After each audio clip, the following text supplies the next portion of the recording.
In this video, you will learn how you can blur a moving object in CapCut.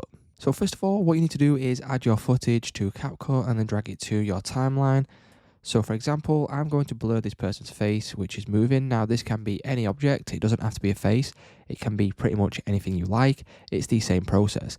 So the first thing that we need to do is we want to add our footage, and then you want to go to the top, go to effects. Once we select effects, you can choose a blur. So for example, if I choose this blur right here, you want to then drag it out for as long as you want to blur something. Now what we want to do is we want to make sure that we select the blur. Once we select the blur, you can go to the top right hand corner, click on add mask.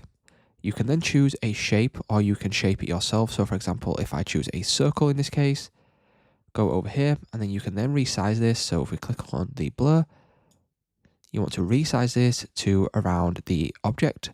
And then once we have done this, you want to go to the bottom right hand corner of this menu, go to track mask. You want to select this, and then if you can click on both forward or backward, it depends on your footage. So I will leave this on forward, for example, and then you want to select track.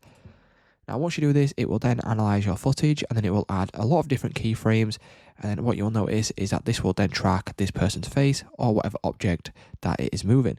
So if you notice that there is a little bit that is not correct, what we can do is we can click on the keyframe.